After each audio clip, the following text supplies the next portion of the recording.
Bonjour. Voilà. Par ici, s'il vous plaît. Par ici aussi, s'il vous plaît.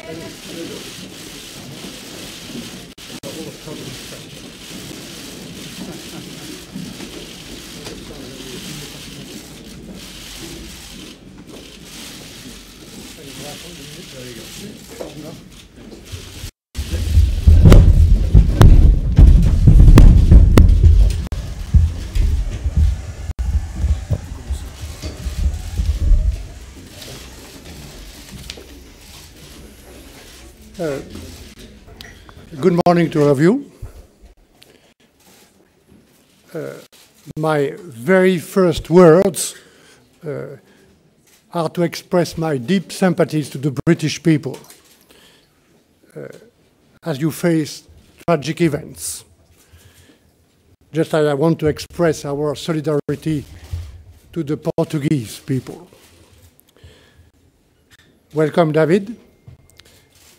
Today, we are launching the negotiations on the orderly withdrawal of UK from the EU.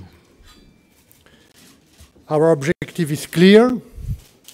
We must first tackle the uncertainties caused by Brexit. First for citizens, but also for the beneficiaries of the EU policies, and for the impact on borders, in particular Ireland. I hope that today we can identify priorities and a timetable that would allow me to report to the European Council later this week that we had a constructive opening of negotiations. So, David. Michel, thank you very much for that kind invitation, kind introduction. I'm in here in Brussels today, like Michel, to begin the next phase of our work to build a new, deep and special partnership with the European Union. But as Michel said, our thoughts this morning are rightly with the victims and families of the awful attack in London last night, or earlier this morning, and of course also with those who have lost loved ones in Portugal too, in that terrible tragedy there. It's at testing times like these that we're reminded of the values and the resolve that we share with our closest allies in Europe. For there's more that unites us than that divides us. So while there will undoubtedly be challenging times ahead of us in the negotiations, we will do all that we can to ensure that we deliver a deal that works in the best interests of all citizens. To that end, we're starting this negotiation in a positive and constructive tone, determined to build a strong and special partnership between ourselves and our European allies and friends for the future. Thank you. Thank you. So we see you later in the afternoon, after this round of negotiations. Thank you. Thank you very much.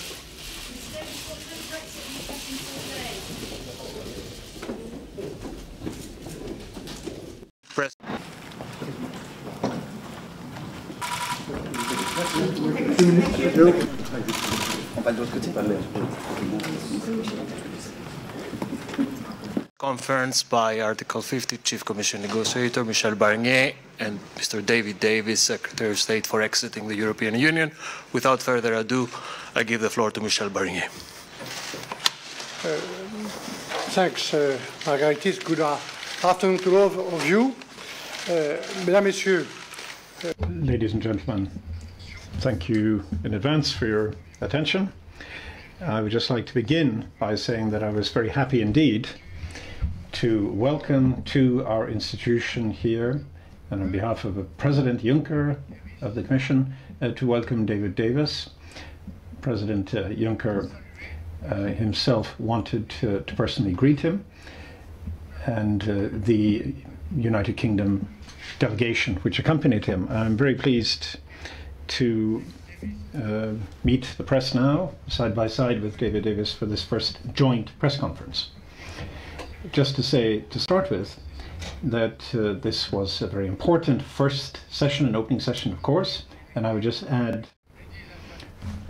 This first session was useful, indeed, to start off on the right foot as the clock is ticking. And it was useful for me to sit down with my counterpart, David Davis. I look forward to working closely with you, David, during this negotiation. Today, we agreed on dates. We agreed on organization, and we agreed on priorities for the negotiation. In the first step, we will deal with the most pressing issues. We must lift the uncertainty caused by Brexit. We want to make sure that the withdrawal of UK happens in an orderly manner. Then, in the second step, we will scope our future partnership. We also agreed on how we will structure our talks. Our aim is to have 1 week of negotiations every month and use the time in between to work on proposals and exchange them. In the first step, the negotiation rounds will be broken down into 3 groups: citizen rights, the single financial settlement, and other separation issues. These groups will report back to their respective principals during each negotiation week. David Davis and I, as Chief EU Negotiator, will discuss the issues together, tackle difficulties, lift obstacles. We agreed that our closest collaborators, Ollie Robbins and Sabine Vaillant, will start a dialogue on Ireland.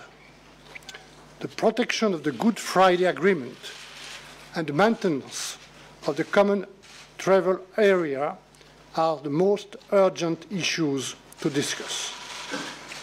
We also agreed on the importance of the timing for this first phase. Our objective is to agree on the main principles of the key challenges for the UK's withdrawals as soon as possible. This includes citizens' rights, the single financial settlement, and the question of the borders, in particular in Ireland. The European Council, under the chairmanship of the President Tusk, can then decide on whether we can show sufficient progress or not, and we can move to scoping the future relationship on trade and other matters. Mesdames et Messieurs, ladies and gentlemen, today we have begun discussing these 3 key issues as part of the mandate entrusted to me by the 27 member states in the European Council. We have to commit ourselves now mutually to guarantee rights to citizens on either side of the channel, that they can continue their lives as in the past. We have to clear the accounts, and we have to honour our mutual financial commitments. We also have to find solutions to maintaining all the commitments of the Good Friday Agreement. And it is by lifting uncertainties around these issues that we will lay the foundation and create the climate of trust which will enable us to build a new partnership. In leaving the European Union, as the United Kingdom has done in exercising its sovereignty, the United Kingdom will no longer enjoy the same rights and advantages as EU member states.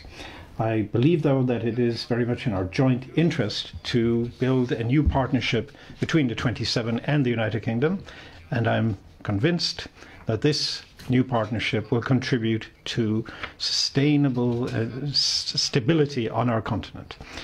We, the 27, with the EU institutions, are united in our negotiating stance and in our efforts to achieve this goal. But the 27 also agree to continue reforming, moving forward together.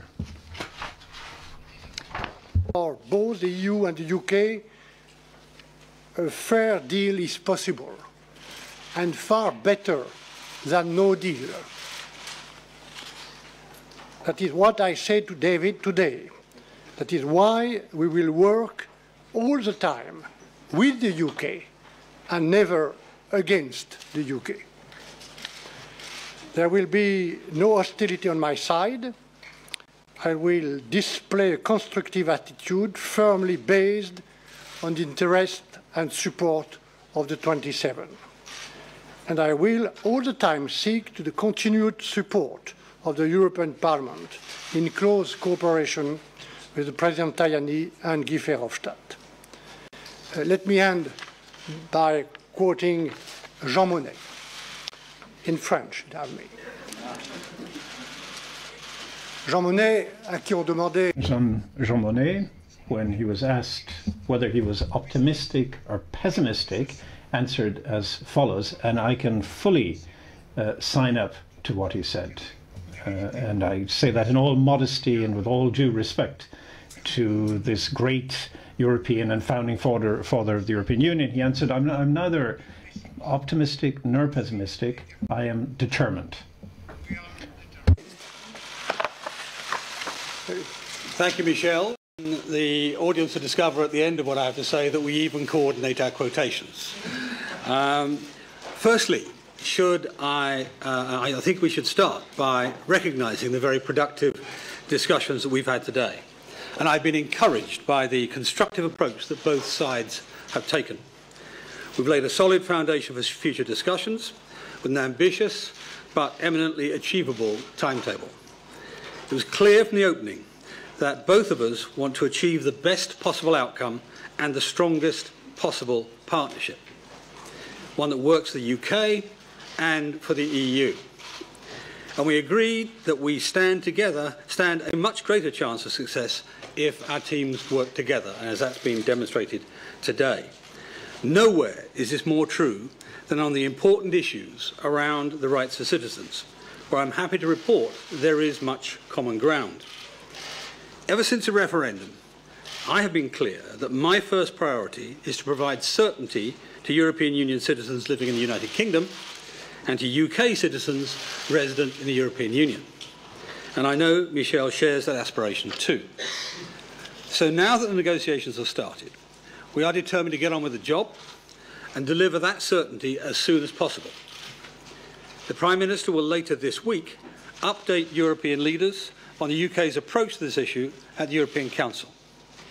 We will then publish a detailed paper outlining our offer on Monday, which I believe will form the right basis on which to reach agreement. I'll also be briefing members of other parties on Privy Council terms, as well as briefing Parliament generally. In addition to our discussion on citizens' rights, we have reached agreement on how we'll structure the talks over the coming months. Michel and I will meet every 4 weeks, bringing our teams together for a number of days at a time. We hope this regular rhythm will help us to progress our discussions across the full range of issues very quickly. We've also established a number of technical working groups tasked with driving progress on the all-important detail. These groups of senior experts from both the UK and the EU met for the first time today. They'll support Michel and me by developing creative solutions to challenges we have identified, testing options under consideration and building out the underpinning detail. Today marks the start of a journey for the United Kingdom and for the European Union. There's a long way to go, but we're off to a promising start. We have taken the first critical steps together. Now we have a shared responsibility to deliver quick and substantive progress. Now, as you heard, Michel said that we had a discussion, a brief exchange earlier, about the distinction between being optimistic and being determined. And he gave you Monnet's answer. There's no doubt that the road ahead will at times be challenging, but as Winston Churchill once said, the pessimist sees difficulty in every opportunity. the optimist sees opportunity in every difficulty. And so, bridging between Churchill and Monnet, I am certainly a determined optimist. Thank you. We can now switch to your questions. I will start with Sarah first. Hello, do you hear me? Yeah. Go ahead. Sarah Collins from the Irish Independent and Irish Examiner newspapers. To both Mr. Davis and Monsieur Barnier, the focus so far and what I'm getting from you today is that it's going to be citizens and financial settlement first, with Irish issues pushed a little bit aside to an extent. Can you explain your thinking on that? How do you intend to structure the talks? When we can expect position papers on Ireland? Is it still one of your top priorities? And ultimately, who's responsible for coming up with these flexible and imaginative solutions that are mentioned in the EU guidelines? Thanks. The first thing to say is I think Ireland's taken, Northern Ireland and the Republic of Ireland have taken more time today than anything else. We discussed two aspects of it. One, of course, is the political sensitivities, which everybody understands. The other is the determination to maintain as near as possible, invisible border. So we do not undermine the peace process, do not provide any cause for concern in Northern Ireland. This is a technically difficult issue, but it's one which I'm certain is soluble, although it'll probably take us until the end of the process when we've already decided what our customs and free trade arrangements are. But that's why we're starting now. That's why this was initially dealt with by a dialogue of the two highest ranking people, the two coordinators in this team. There's no doubt in my mind this is right at the top of the priorities that we need to resolve in this negotiation. Il n'est pas juste de dire. It's not fair to say we've set it aside or left it behind. Far from it. As David has just said, we actually spent a lot of time today setting out the best way to make progress on this. This, after all, is one of the most sensitive issues before us, which was brought home to me a few weeks ago when I was invited by the Taoiseach and by both chambers of the Parliament in Dublin to address this. There is a very, very sensitive political dimension to this. The new Northern Irish executive needs to be set up in a few days' time. At the same time, we have a new government and a new Taoiseach in Dublin. And, of course, there are the ongoing political discussions in London, which we're also following closely. We've actually been in contact on our side with the new Taoiseach team and and he'll be meeting President Juncker on Thursday. And I'll be meeting him, the new minister, tomorrow in Luxembourg, the new foreign minister. So all this is going to happen, and our ideas haven't changed, with strength and determination to preserve all the dimensions and commitments of the Good Friday Agreement. As I've also said, we want to keep all the dimensions of the common travel area ongoing. The other problem in parallel with that is that without creating a new hard border, as I've said, at the same time, we have to come up with solutions, especially for goods and services, but in a way that is compliant with the normal rules and integrity of the internal market. So we've got a very sensitive political context. We've got a very clear objective, which is to preserve all the dimensions of the Good Friday Agreement. And we have an awful lot of work to do, bilaterally, and also in coordination with the Dublin government on my side, so that we come up with imaginative and concrete solutions along the lines I've described, and particularly taking into account the single market. So certainly no question of setting this aside or behind the others? Closer to the mic. How's that?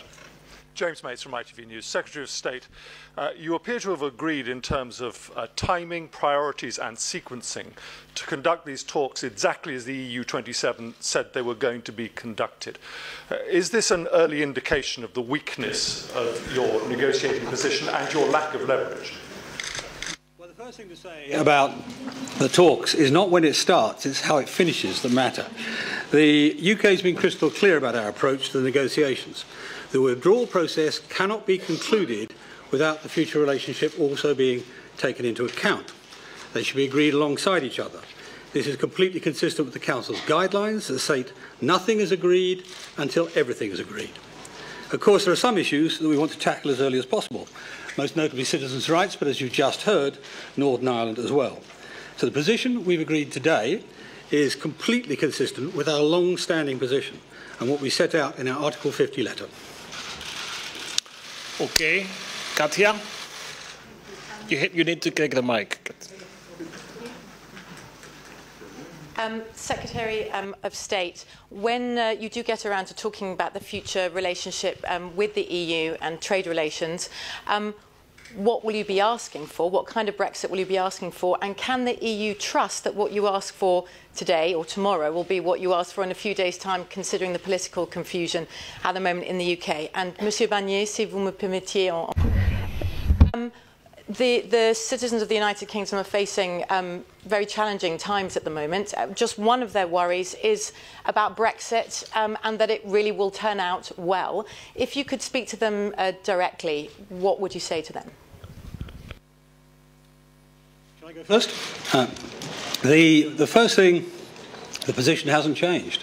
We have the Lancaster House speech, the two white papers, and the Article 50 letter, all backed up by a manifesto too. And so it's the same as it was before. Because the membership of the single market requires the four freedoms to be obeyed, and we need to bring back to Britain control of our laws and control of our borders, we will be leaving the single market. We'll be seeking to set up a free trade arrangement and a customs agreement. Similarly, we'll be leaving the customs union. The same arguments apply, but also because that's the only way we can develop our free trade arrangements with the rest of the world. And that is a major upside for Britain. So the circumstance has not changed at all.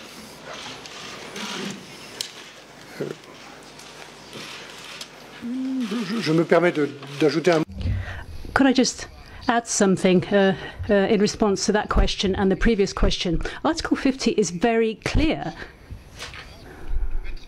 And we are in the process of implementing Article 50. It is a very somber moment because the decision taken by the United Kingdom to leave the European Union is a serious decision, and we have to ensure that there is an orderly withdrawal of the United Kingdom whilst taking into account our future relations. So we're working in stages. In the second phase, once we've seen sufficient progress on the first phase, I mean, the point made by David Davis is important. I think I would echo that. We have Theresa May's letter on the table, and it says that the British government confirms that the United Kingdom wants to leave the European Union, wants to leave the single market, and wants to leave the customs union. No. And when the time comes, we will be working on that. There are different forms of cooperation between the European Union of 27 and third countries. And in all those scenarios, you have to weigh up the rights and the implications, the conditions. And the United Kingdom knows what the rules are for each of those scenarios and models. Thank you for your question about British citizens. I'd like to say the following. I know many British citizens who live and work in the region where I was an elected representative. I would say this to all European citizens who live and work in the United Kingdom as well. As you know, there are 3.2 million EU citizens in the UK and 1 million British citizens on this side of the channel. And it's our priority. It's citizens first. We want to find a way of ensuring that their rights are protected. The rights acquired up until the date of withdrawal. We want to protect those rights over time, throughout their lifetime, for them and for their families. And this has to be done on the basis of principles that we have to agree on. It's about reciprocity, it's about continuity, it's about non-discrimination. And we started work on that today in one of the working groups. And the aim of this work is to decide who we're talking about, what type of rights we're talking about, and what type of guarantees we can give them to reassure them.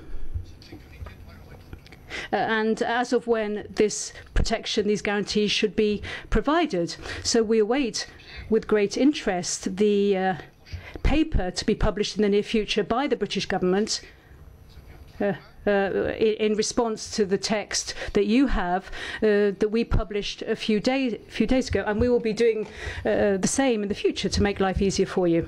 Bruno now. A question for Mr.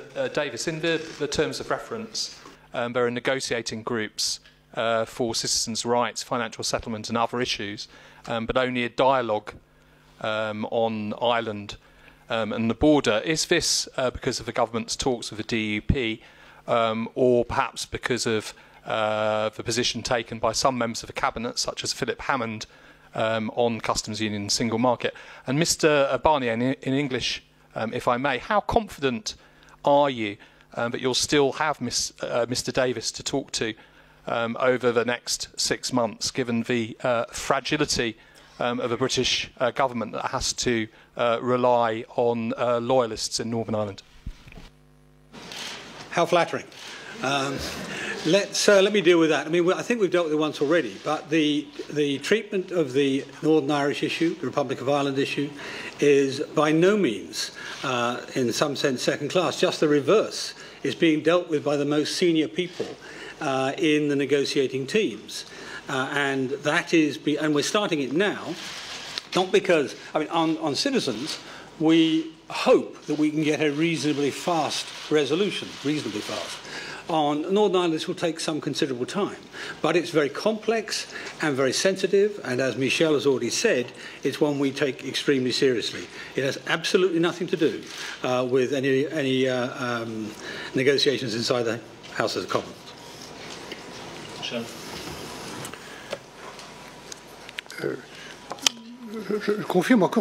Let me, on this point of Ireland, just reaffirm the fact that the very fact that we have begun our dialogue today at the highest level, and Ollie Robbins, who is British Prime Minister's advisor, and on my side, Sabine Veillant, who is my deputy in these negotiations, I think this shows in its own right just how high a priority we put on this issue.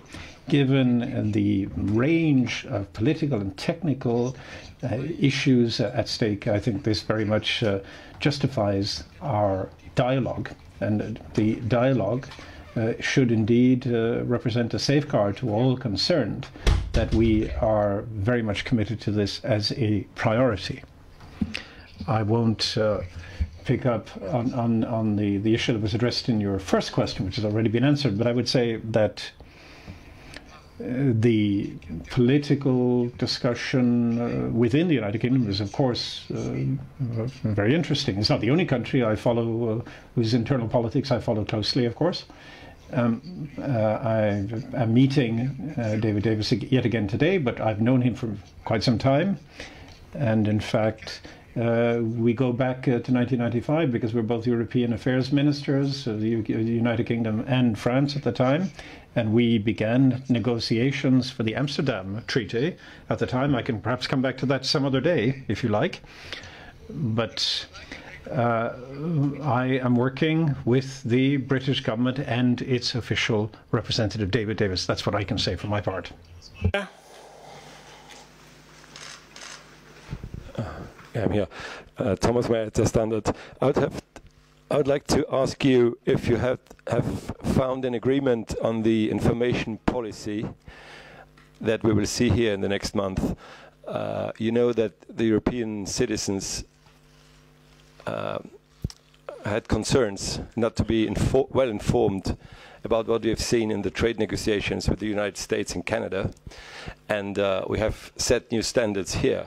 So could you tell us, how will you do that work? Will you give us orally informations after every round of negotiations here? Will you publish the documents? How will that work? And what role will the European Parliament play in this? Pouvons chacun avoir notre réponse. Well, we can each reply to that in our respective ways, and everybody is free to respond as they wish. But my personal point of view, in coordination with President Tusk and President Juncker, our intention is to be fully transparent in a completely unusual way, because it's an unusual negotiation, an extraordinary negotiation, and because of this exceptional dimension, we intend to have as broad and open a debate as possible to make everyone, including your lives, easier. I think you had a concrete example of what we might mean a couple of days ago, when we immediately published both position papers on financial settlement and citizens' rights respectively. And I intend to go on doing so. I prefer transparency to leaks. And can I just add,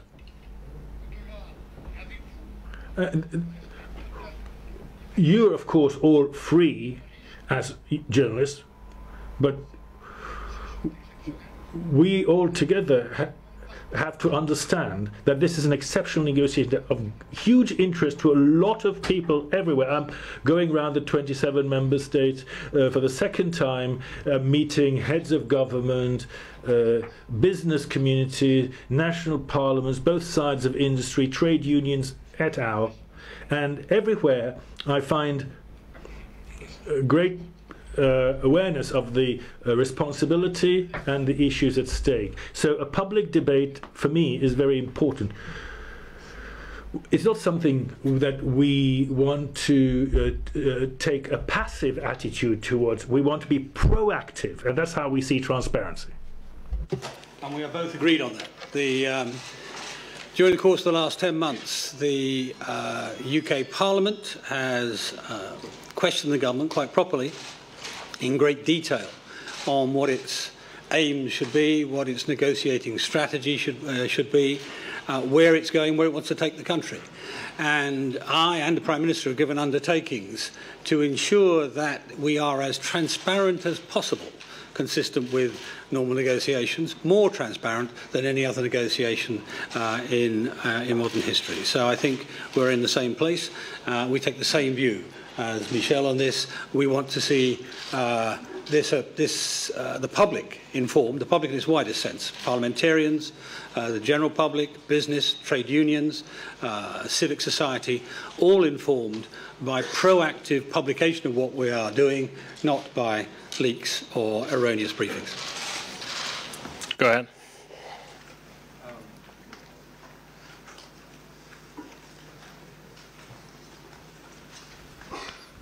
Peter Foster with the Daily Telegraph. To Mr. Davis first. Mr. Davis, you set up a working group on financial settlement. You said not long ago that the fight over sequencing would be the fight of the summer, but the terms of reference make no reference to trade and no reference to future relationship. Have you given up the argument? Have you lost the argument? And to Mr. Barnier, can you tell us anywhere in these negotiations where you feel you've made a concession to the Brits? But let me start with just reading you the section from the Article 50 letter the Prime Minister wrote.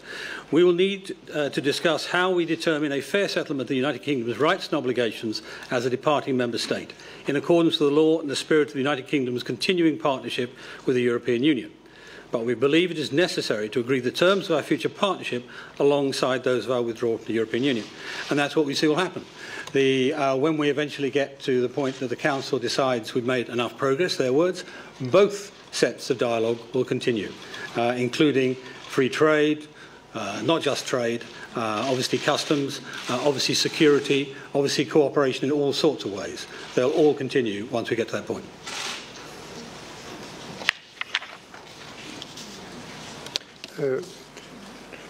Je confirme ce que vient dire. I would like to confirm what David has just said about the two stages. They are clearly defined within my mandate, and they make sense, really. They're logical. We need to remain calm. We're talking about an orderly withdrawal first, and that makes sense. It's common sense. It's not just something we're asking for in order to get concessions. It's just the direct consequence of the United Kingdom's decision.